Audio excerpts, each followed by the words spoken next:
Good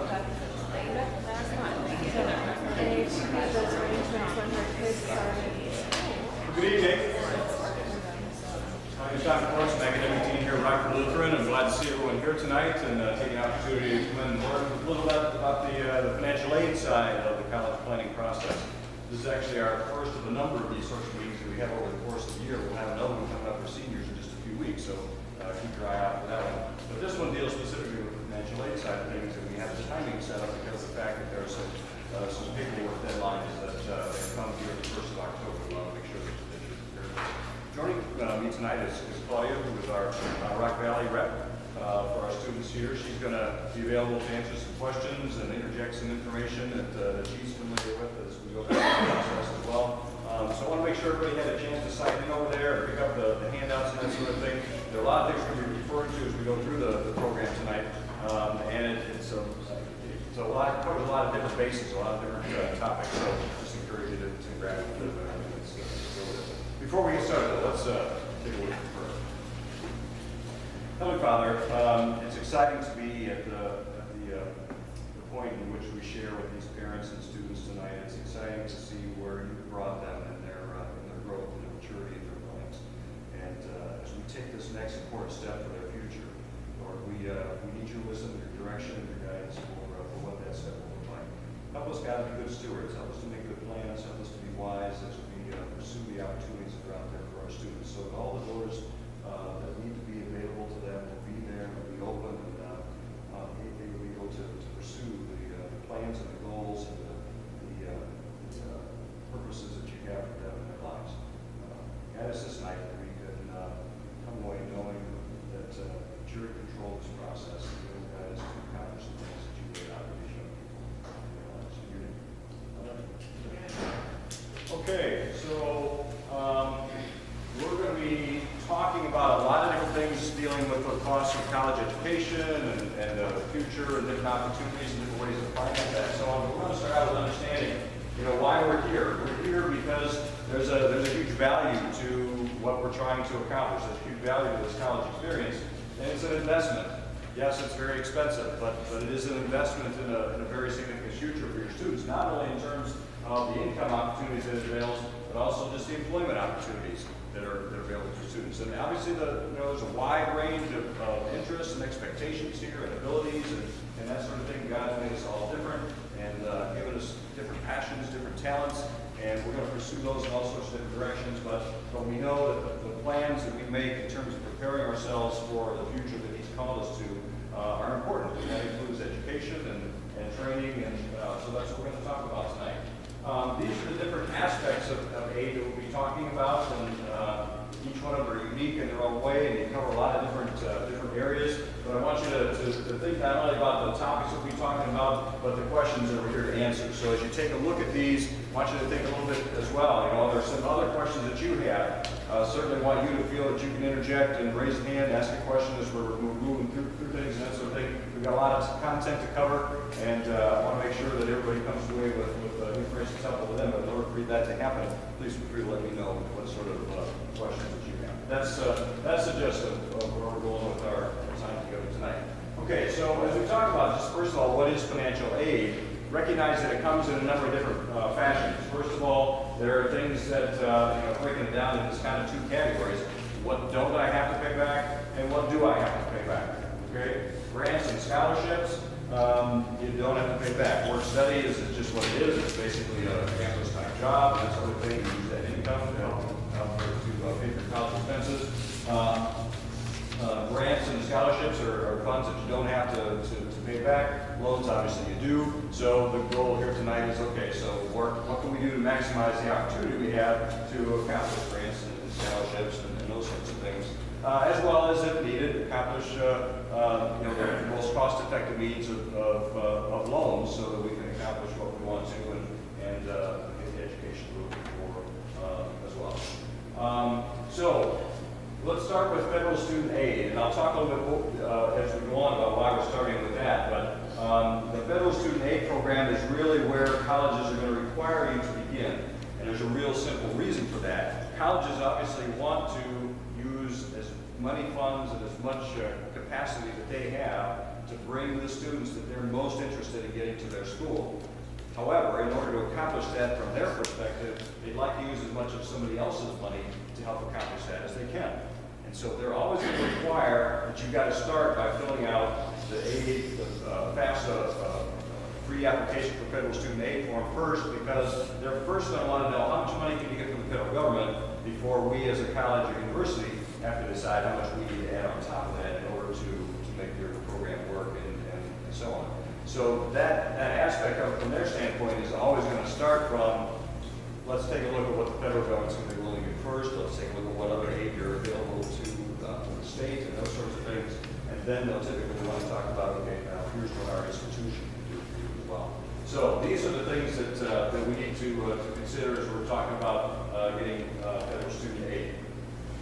And other forms of aid that's available from the colleges, from the states, and so on, they're all going to have their own different eligibility criteria. So as we're talking about the different forms of aid, for example, a big chunk of the money that's available to students comes from the universities themselves, particularly private universities. There's also significant money out there that's available just in terms of private foundations and those sorts of things. But the bulk of the funds for most people are going to come from what they're eligible for in terms of federal aid and what they're able to get from the particular college universities that they're applying to. We'll talk about the different kinds of aid that come into that as we go along. One question obviously is, okay, so how much federal student aid can I get? How is that determined? And we're going to be learning some terminology here. So we have expected family contribution. In other words, we're going to find out by filling out this pre-application for federal student aid, what is it that our family is expected to contribute based on information we'll see as we go further, and what's the cost of attendance at the school that we're going to go to. Now, you'll notice that as you take a look at that, there's the formula itself doesn't necessarily provide any restrictions on what college you're choosing to go to. So if you go to a university that costs $10,000 a year and your expected family contribution is $4,000 a year, then you're going to qualify for $6,000 worth of some kind of aid. Now, does that always mean you're always going to get it? Not necessarily, but that's what you would qualify for. If you go to a university that costs $50,000 a year, your expected family contribution is still $4,000 a year. So now the amount of support that you would be eligible for obviously would be $46,000 a year. Again, that doesn't mean you're going to get that kind of money just in a check from Uncle Sam, but you have that level of eligibility, which is not only shared with the federal government, but also the state government, as well as with the college and university. So as they take a look at your program and your needs and so on, they'll be evaluating that based on your total expected family contribution. And this is how that's determined. Basically 4 elements: parents' contribution from income, parents' contribution from assets, student income, student assets. The thing that's kind of confusing, that's important for us to understand here, is as they're determining contribution from income, it's based on the prior year of their college entrance. So in other words, your students are going to be freshmen in 2020. So the tax return that we're going to be talking about and that we're going to be concerned with is the 2018 tax return. And the reason for that is you're going to begin applying for federal student aid October 1st of this year. So obviously the last completed tax paperwork you have is from 2018. Okay? So that's what you're going to use to fill out the FAFSA and apply for their freshman year of college. The reason for that is, and it didn't used to work this way, it used to be that you couldn't fill out FAFSA until after the first of the year of 2020, which would have meant you were usually 2019 taxes. The problem with that was students were applying to their university in November and getting an answer back in terms of acceptance in November. But they had no idea what the financial package was going to be because they weren't even filling out the FAFSA and applying for student aid or scholarships at all until after January. And usually, by the time you get your taxes done, you don't get your W-2 until the end of January, and then you got to all the paperwork filled out and so on. So it's easily March before you've got that information off to the university. Well, I kind of wanted to make a decision by then, but I don't know how much it's going to cost because I haven't figured in all the different variables. And so what they changed then is say, okay, so let's move that back. You're going to be able to apply for your federal financial student assistance at the same time you're applying to the university. The idea then is when they come back to you with an answer relative to acceptance, they at the same time can come back to you with some information about what level of scholarship, merit aid, federal student aid, loan guarantees, and so on that you're going to be eligible for. Okay, does that make sense? Okay, we'll talk some more about these elements as we continue on, but you'll see contribution from assets is based upon the date when you submit FAFSA, and we'll get into a few more details about that, about what assets are and how that date works and all that sort of thing. But in just general terms, the amount of funds that you have to support your student for them to go to college is based on your income and your assets and their income and their assets. And they kind of break this down in terms of, you know, if you've only got one student in college, then that's going to impact how much of your income and how much of your assets are supposed to be set aside for student A and how much is set aside for student B. If you've only got one student at that time, then obviously you'd be expected to contribute more to that one student than you would if you had 2 or 3 students at one time. In the same fashion, the student assets are intended to kind of be broken out over the course of a typical four-year program.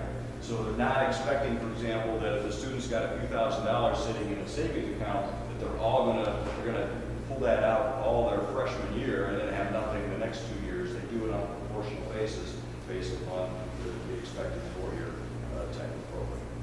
Okay, making sense so far?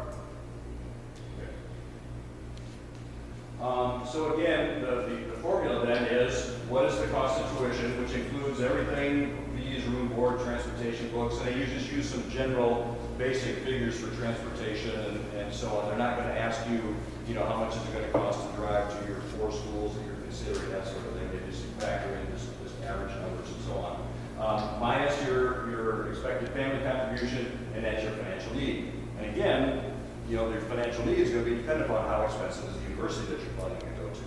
But that doesn't change your EFC. You're going to contribute what you're able to contribute, whether it's a $10,000 a year college tuition bill or a $40,000 college tuition bill. But obviously, you'd be eligible for financial aid if you go to a more expensive college.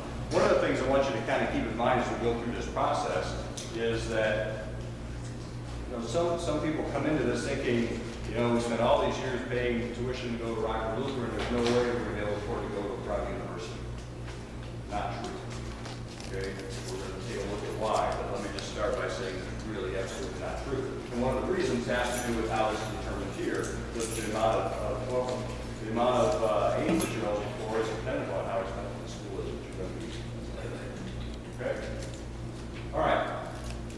So where does this federal student aid come from, and what can I expect to get? Here's some information about what the programs are for dependent freshmen now. So a federal Pell Grant, which would be a grant, again, not having to be paid back based on family income and so on, can go up to $61.95. Work study is going to depend upon the funds that are available at the school. There are different types of loans that you're eligible for. A direct subsidized loan refers to the fact that you're not going to be having to pay interest on it during the time that the student is still a full-time student in school.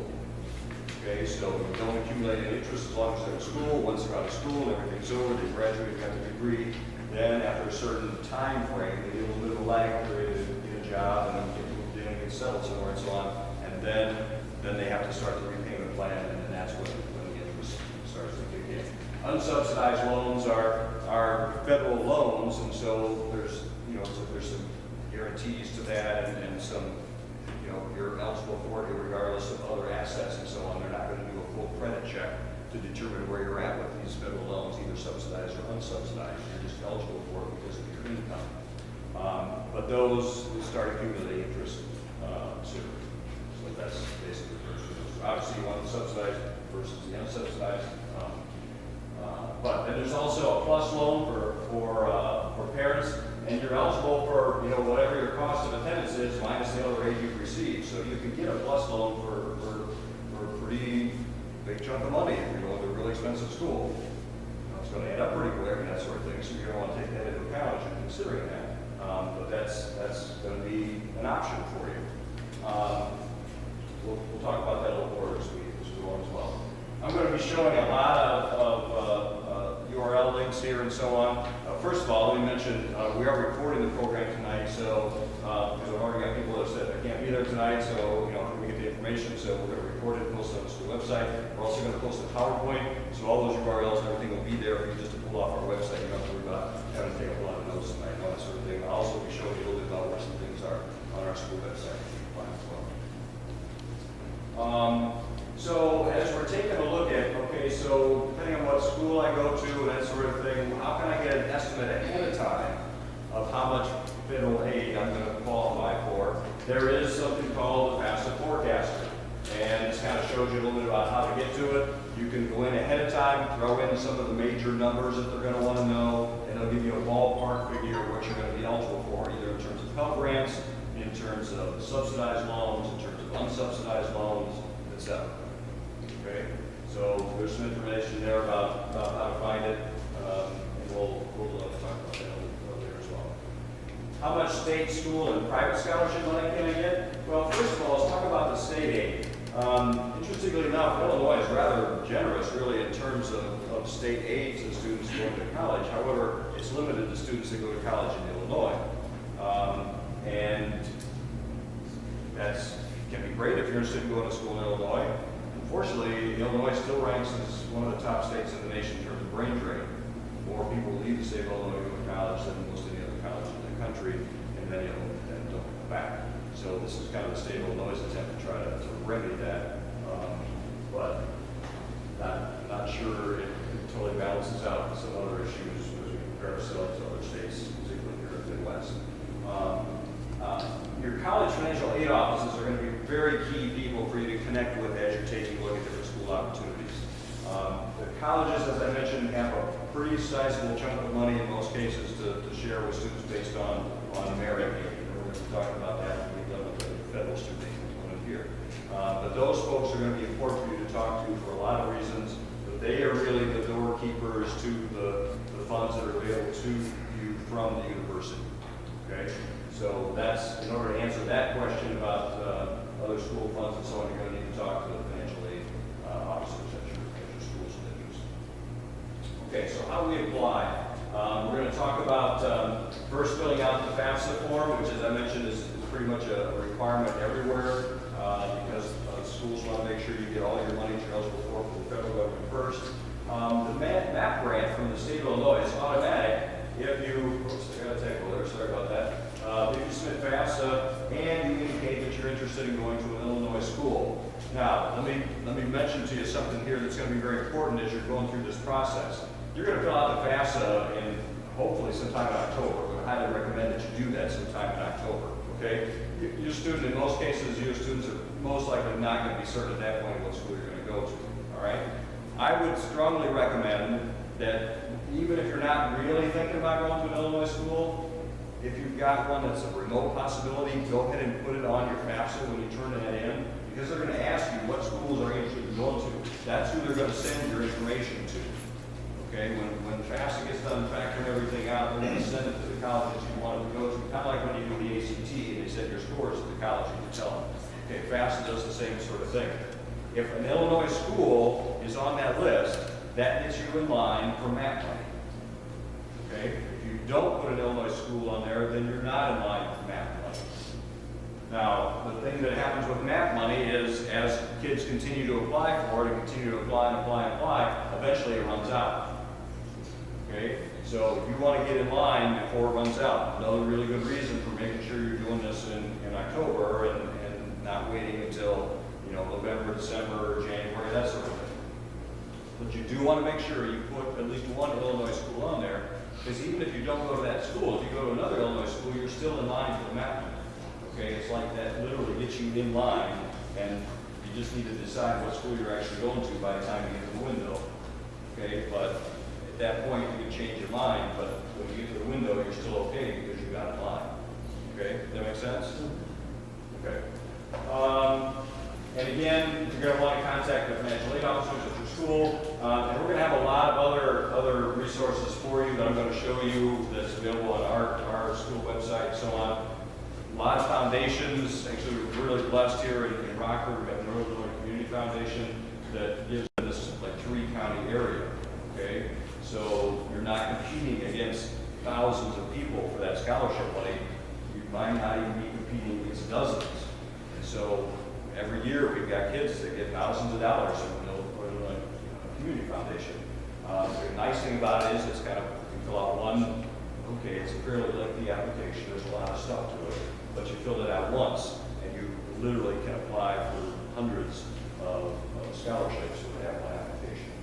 Okay, so we're really fortunate in that regard, but you'll see there's a handout over there on the table about the Illinois Community Foundation. They'll have some meetings and some open house activities coming up towards the beginning of the year to keep an eye out for.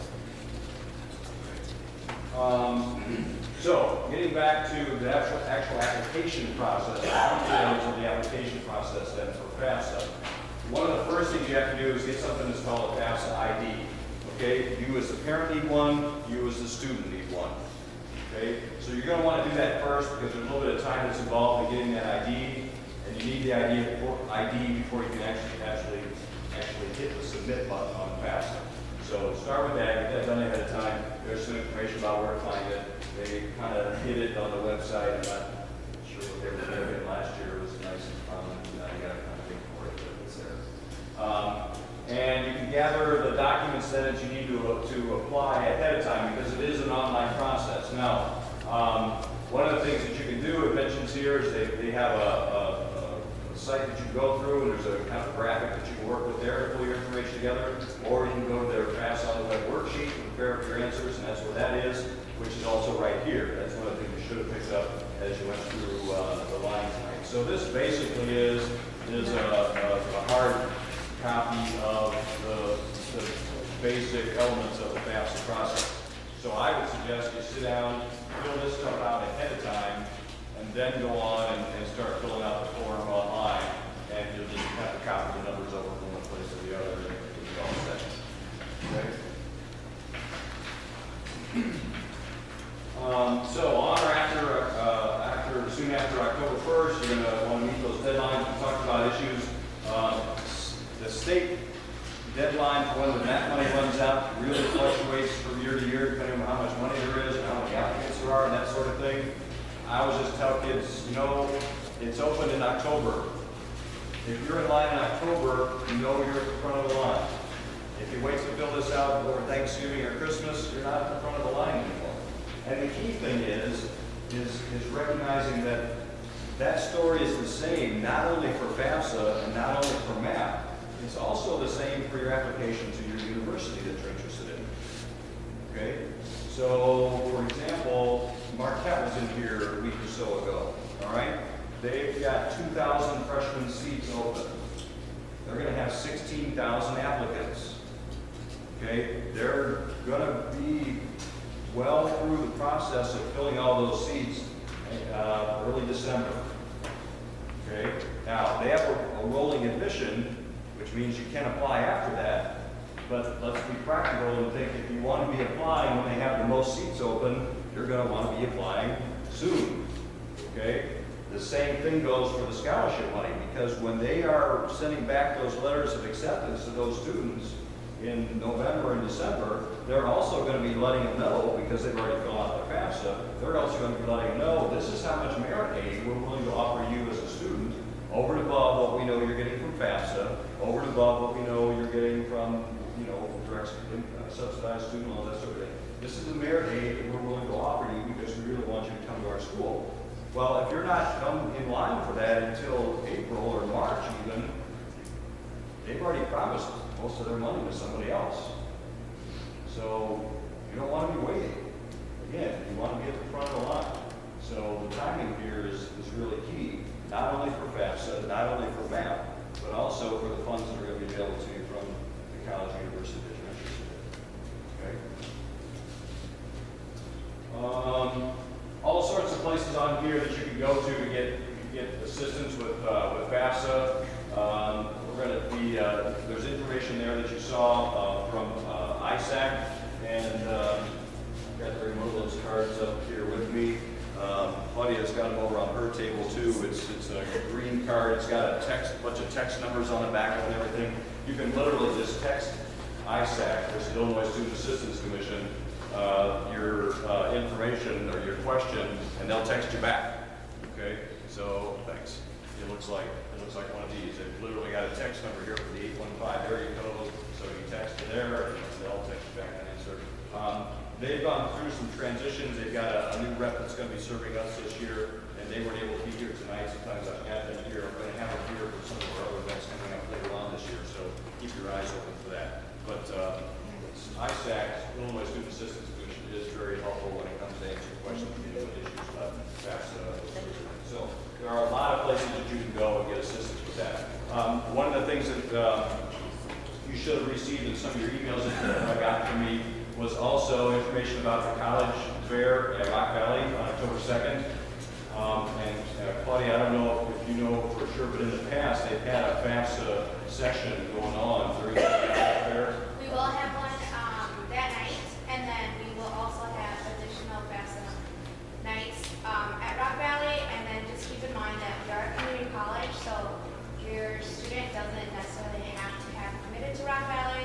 They may go to a different university, you'll still help you out. That's not a factor. Yeah, and I was looking for the date for that, but Rock Valley's always had what they call a FAFSA completion night.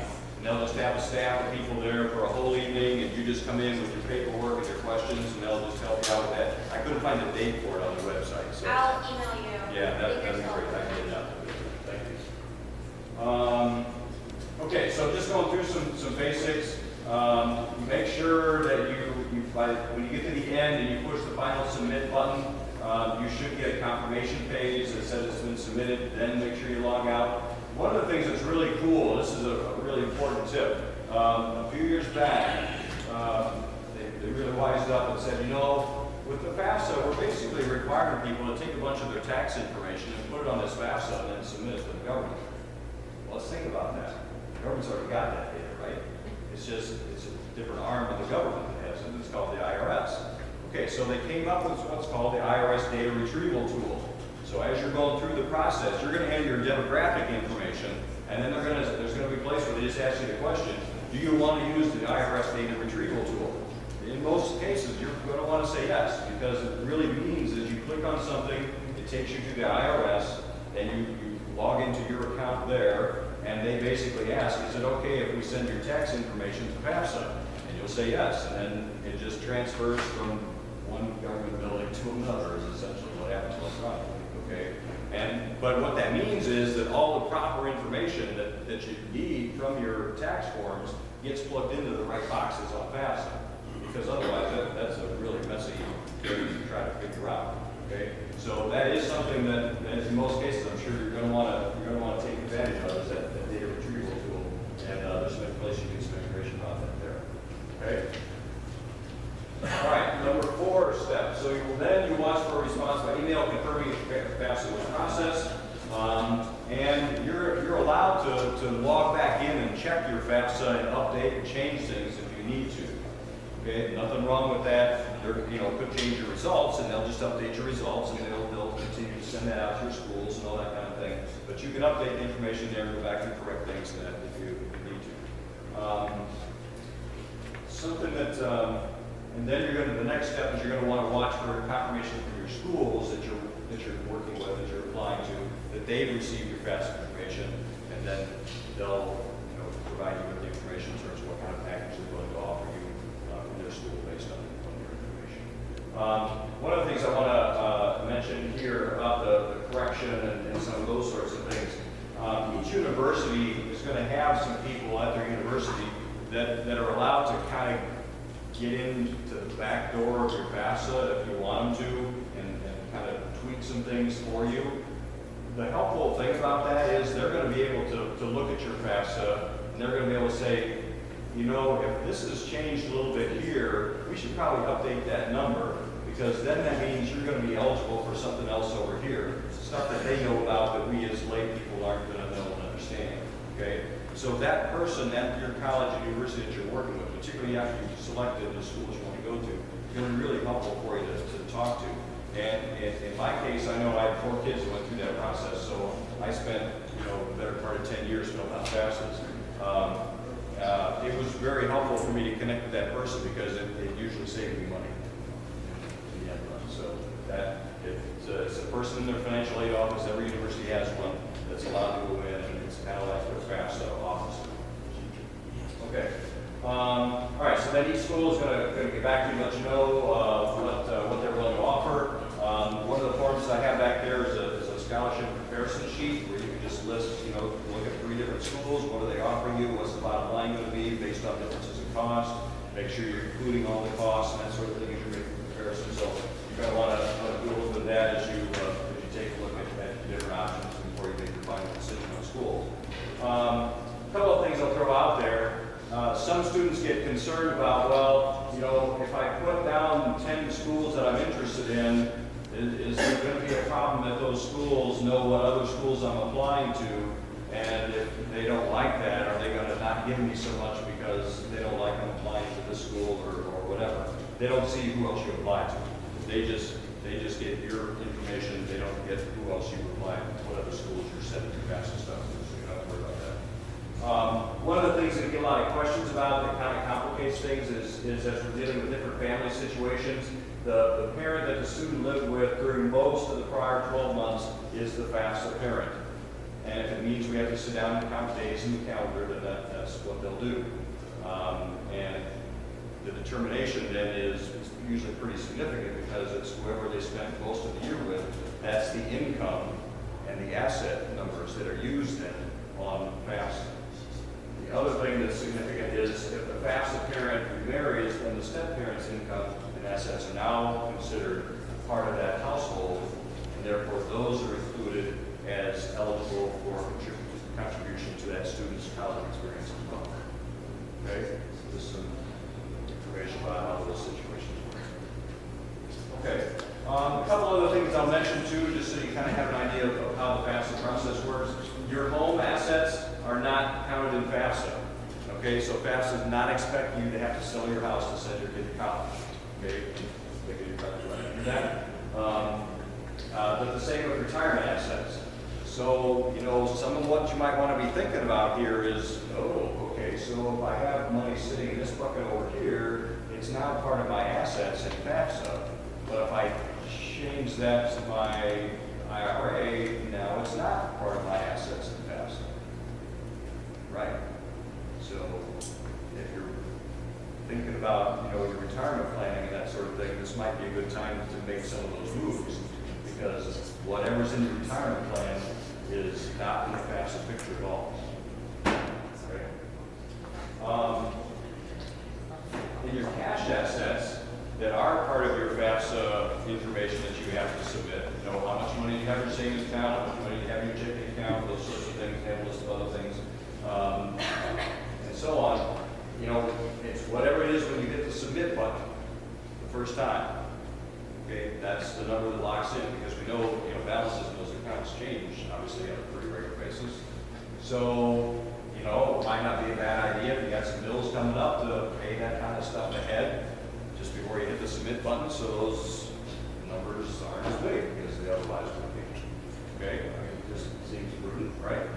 But to give you an idea of, they've got a formula for, okay, how much money do we assume at FAFSA, how much money does FAFSA assume is okay for you to have in your bank account and not really be considered stuff that you need to spend for your kid on college? In other words, how much money do they assume you need just to have, for running your household and for your own, long-term health plans and retirement plans and all that sort of thing.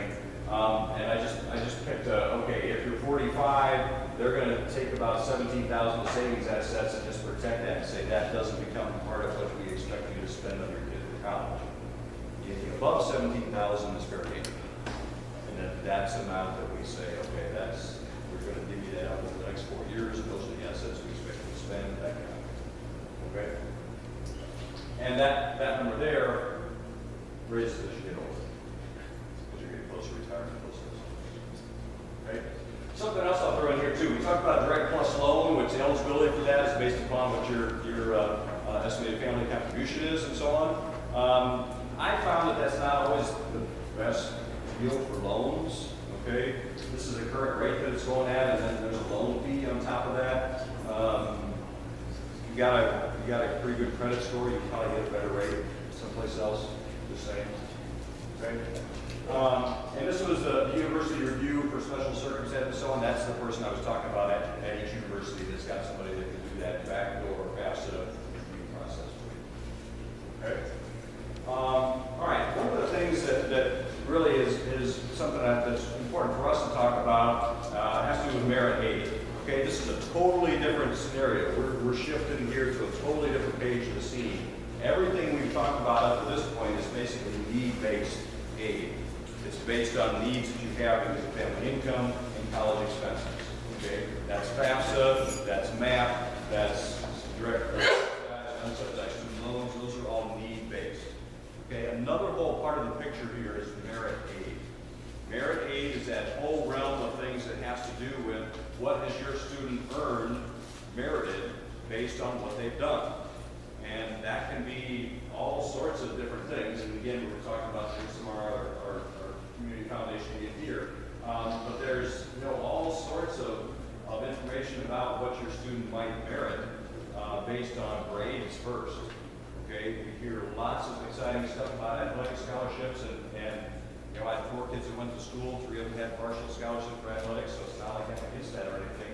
But I got to be honest with you, if there's this much money available out there for athletic scholarships, there's this much available out there for grades. Okay, it's that huge of a difference. Now, do some people get a full ride for athletics? Yes. Some people get it by lightning too. Okay?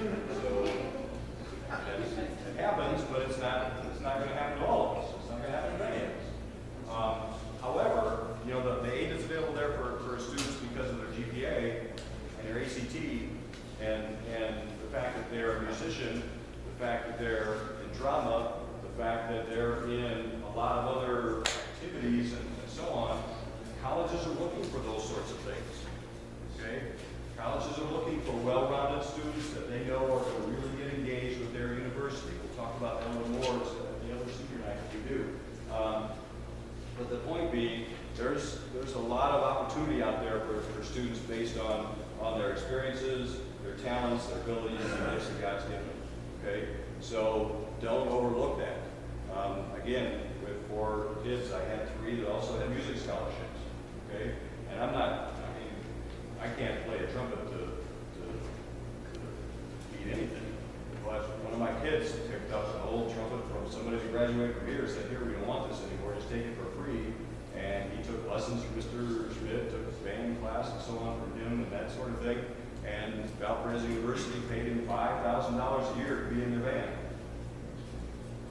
Works for me, I didn't want to tell him he would have been in your band anyway, because when your basketball team went to NCAA, the band got to go along for free. He understood that part of it. He would have been in band anyhow. He just loved band.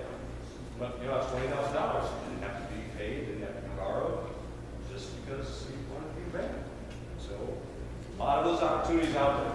So be sure to pursue that. Now, a couple things I'll mention as we're talking about that is, the idea of just auditions. Let me give you a couple little things to think about there, and this kind of fits with other parts of the college process as well. If you've got a talent like that you're going to audition, don't make your #1 school your first audition. Okay? So go to some other schools that you're interested in and audition there first, because you're going to kind of get a feel for what the audition process looks like.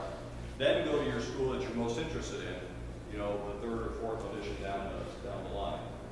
Same sort of thing with even the application process. Okay? You might not want to make your best, most important school your first essay. Let's get the kinks worked out a little bit and get some experience with that process before we go to our real school. All right. A lot of that stuff happens early in the senior year. Okay, a lot of auditions are happening between the November, January, February time frame. So be looking for that. And if you are talking about some sort of a tryout or audition, you're going to want to be working on that well ahead of time. Last summer. Okay, questions on any of that? Okay, throw out some different potential scenarios here for you to just get an idea about what the things look like for different people in terms of this process. So you've got somebody here in terms of ACT and GPA, top of the class, pretty high family income, pretty big. Some of it's a significant chunk of it is a merit scholarship based on what we see up here. But we've got families with significant income that are still going to end up with a significant financial aid package. And this is where I want to talk about that factor of, okay, so is it really going to cost me more money to go to a private university versus a state school? Not necessarily. Okay. Some of the things that I put on the second table over here are some handouts relative to what sort of programs and packages are available for different schools. And another thing I'll mention is most schools use as their primary determiner for their scholarships test scores versus GPA. If you take a look here, for example, University of Missouri, they've got quite a few different scholarship opportunities, all based on ACT, SAT scores. If you take a look, here's a form here from UW Bay, not only mentioning what they've got available in terms of aid and so on, but a lot of schools, especially Iowa, Wisconsin, they've got some real packages for Illinois students. Okay? Bottom line is Illinois schools are expensive. And so Wisconsin schools and Iowa schools and Missouri schools and Indiana schools are taking advantage of that. They're offering some really good deals for people to come to their state to go to school. So there's some pretty good prices here. And they are offering some special out-of-state, but almost in-state level discounts for kids coming from Illinois. Okay, so take a look at those sorts of things, but take a look at the scholarship opportunities that are available. That are laid out here on a grid based, again, primarily on test scores. One school I want to be sure to mention that hopefully you grab this sheet here, the purple sheet from Grand Canyon University. We've got some, Grand Canyon University is a Christian school. It's a good-sized D1 school. They're pushing somewhere between 18,000 to 20,000 students now. They've got a really big program. They've got a big online program. Frankly, the money that they make, the profits that they make in the online program, which is pretty lucrative, they use to subsidize their on-ground university. Okay, so it's a pretty cost-effective program. They've got all their tuition and information, everything right here. But I really encourage you to take a look at that because as a Christian university, they're deliberate in wanting to maintain a Christian culture on their campus, in spite of the fact they're growing so huge and bringing in so many new kids and all those sorts of things. One of the ways that they do that is they form what they call the Christian Schools Consortium. So we're part of that consortium, which means if your student goes to Rockford Lutheran for 4 years, graduates from here, goes out to Grand Canyon University, you automatically qualify for an extra $4,000 a year scholarship just because you went to Rockford Lutheran. Okay? So put that on top of everything else that you qualify for here, any other kind of financial aid based on need, financial merit aid, etc. That goes on top of all that. And we've got, this is something that Grand Canyon's really kind of grown into by the last 5 years. Grand Canyon's becoming one of our more popular universities for students to attend. They've got some great programs, especially engineering and nursing and medical field, those sorts of things. And we've got quite a few people that have come back and told me and said, no, I'm sending my kid to Grand Canyon for about the same as for less than I sent for Rockford. Okay, so it's real. Okay. On top of what we're talking about here relative to those other forms of aid, keep in mind that a lot of you are also dealing with kids that have done dual credit classes and could be taking a look at CLEC testing and those sorts of things. I'll talk about that more when we do the regular senior night, because that's going to be another way in which you find you're going to save yourself a lot of money as you get off from the school situation. Yes, question? Where's the Grand Canyon? Where's the school located? That was on the second table. Yeah. Where's the school located at? Oh, Phoenix. Yeah.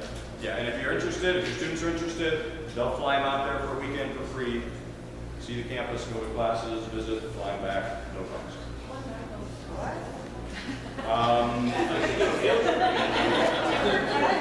You need to be an enrollable student, okay? Yeah, that's a qualification. You need to be an enrollable student, okay? Yeah, it's not for parents. I said a field trip.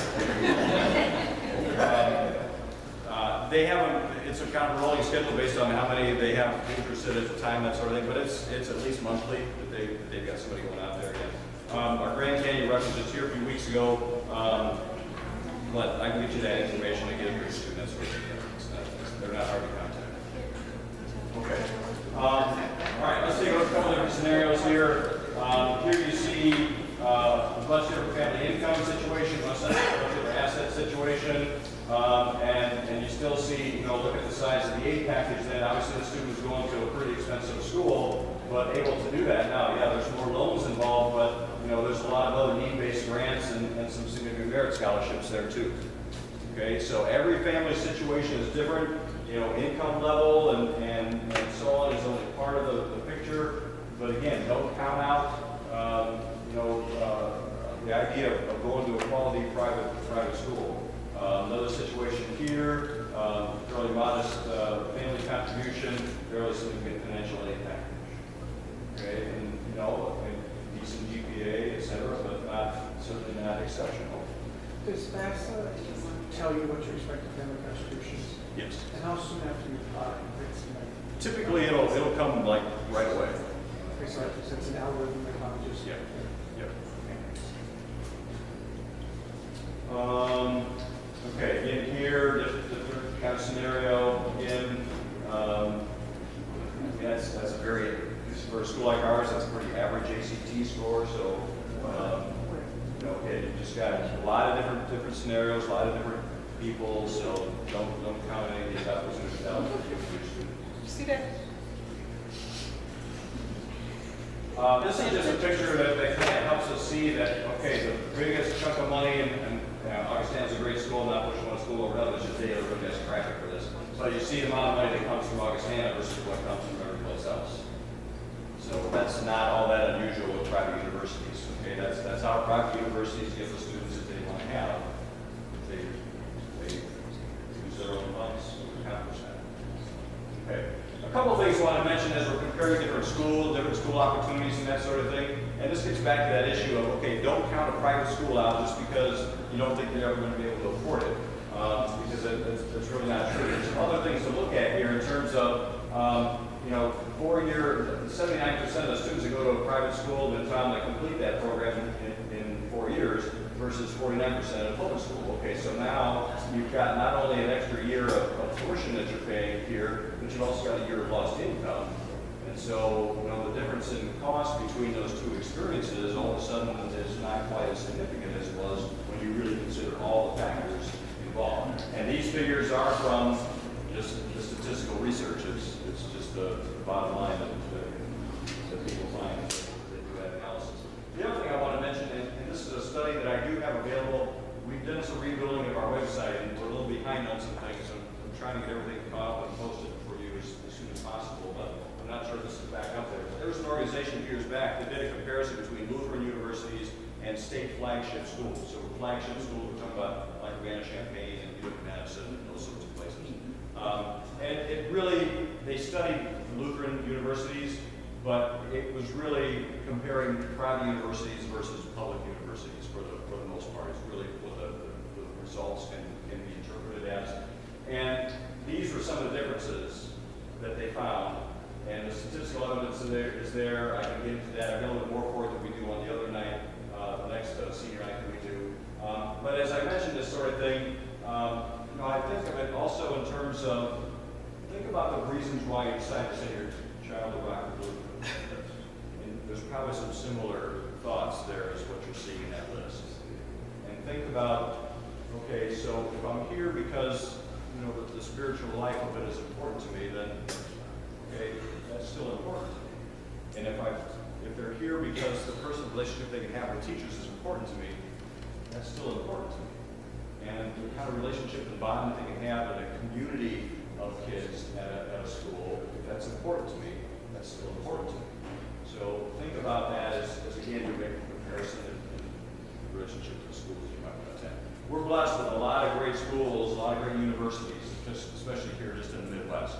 And I'm not saying that everybody has to go to a private university. I'm not saying everybody has to go to a public university. Your own family situation, your own students' needs are what's going to be important to you. I I just want to make sure you realize that all the doors really should be open to you. You really should consider all the possibilities. I don't like, hear people think, well, I just know that's not going to work, so we're not even thinking about that. Well, you don't know that.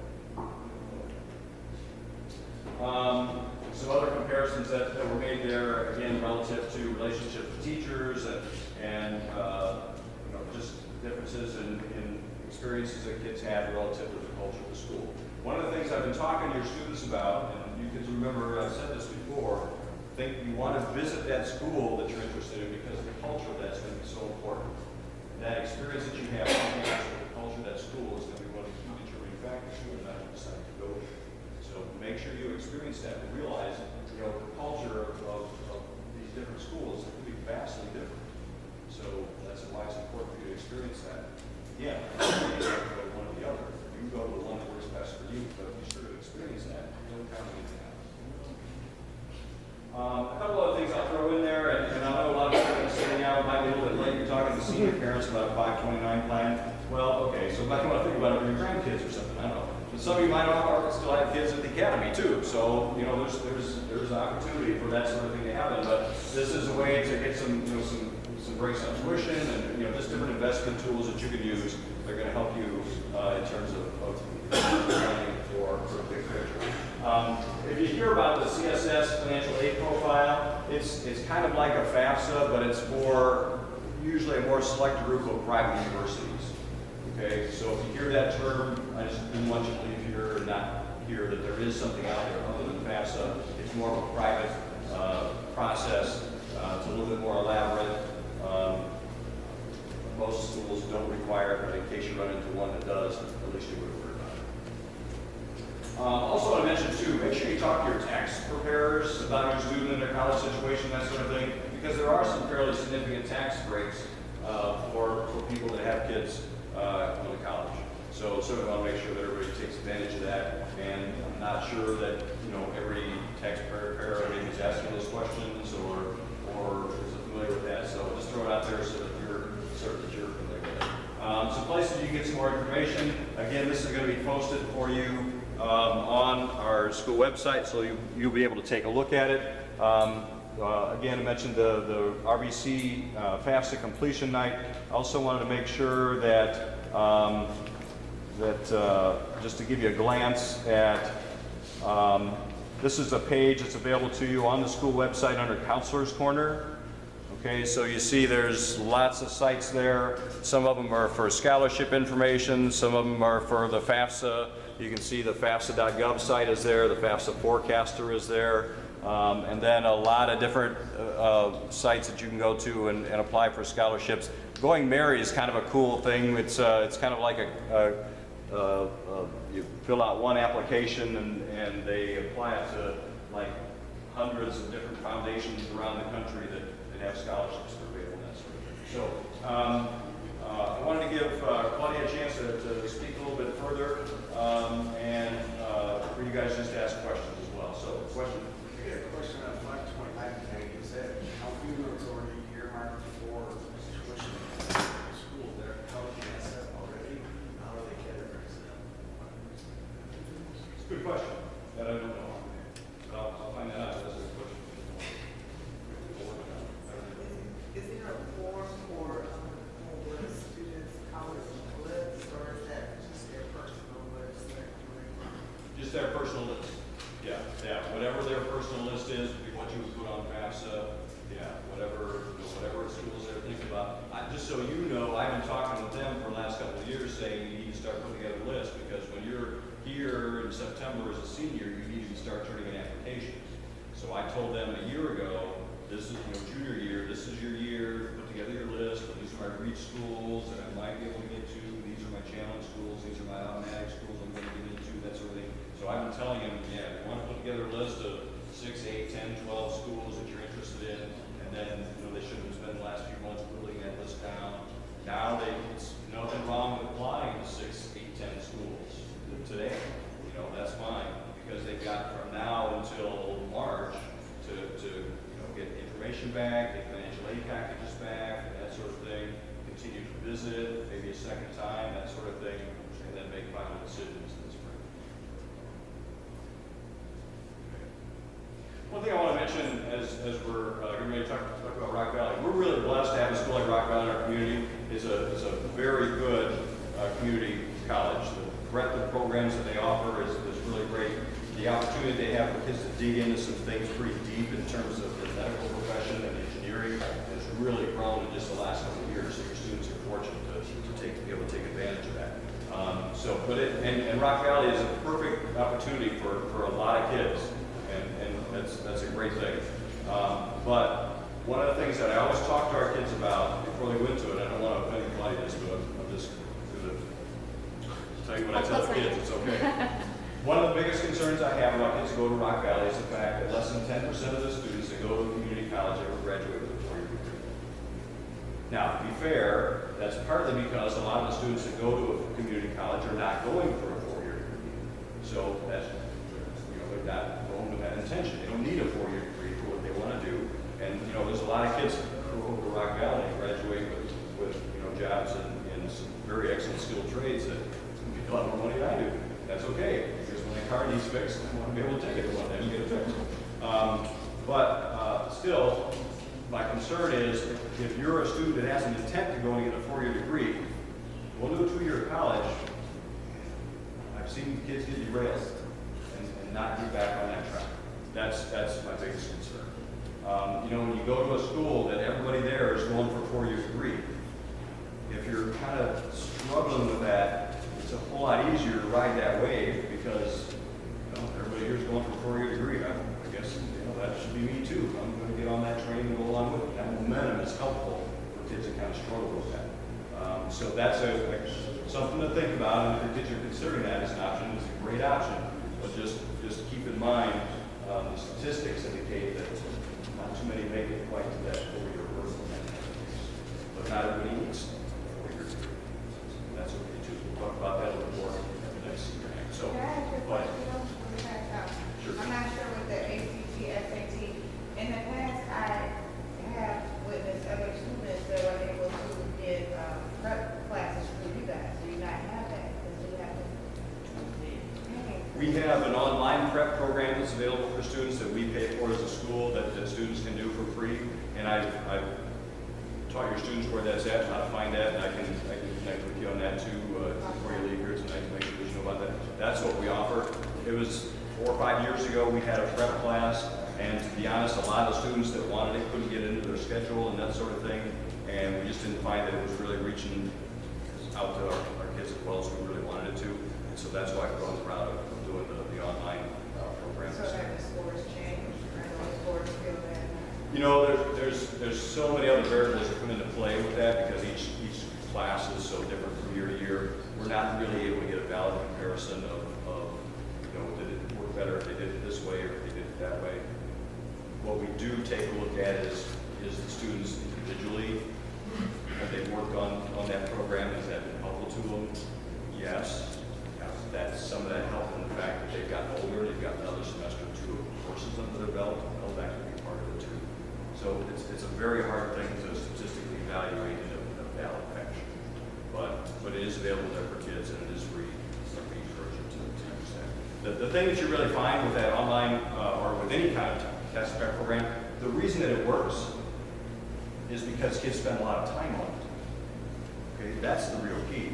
Why is a program, I don't know what's in science, but why does a program like Huntington work? Because mom's paying $2,000 for it, and they're going to make sure that kid's there for every day they're supposed to be there, and they're going to make sure they're getting that homework done because I'm paying $2,000 for this program at Huntington. You better sit there. Well, if they do 40 hours worth of work one-on-one with a tutor, plus they spend another 20 hours or whatever at home, if they're spending 60 hours getting ready for that test, yeah, it's probably going to make a difference. But it's the time spent that makes the difference, more so than the specific program. Right, so the time spent, just per se, maybe as something they should look at, because like they should spend more time with them, prepping them for that. It's very, and I understand that you guys give them the websites, but as with any parent and child, we have to make sure they follow through, whether that's with you or with Huntington. So again, awareness is one thing, but if they offered it through Lutheran,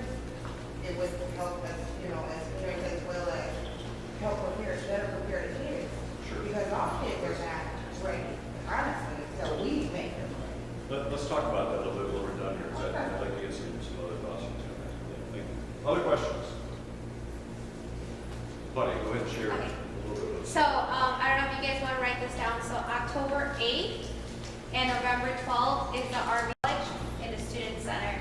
So again, it's open to anyone in the community. You don't necessarily have to commit to Rock Valley. You can, have your university or college of choice. We don't ask that. We just literally can offer you that assistance of sitting down with you, and then we can walk you through the steps of filling out financial aid form. And as he previously mentioned, the first one is October 8th, and FAFSA opens October 1st.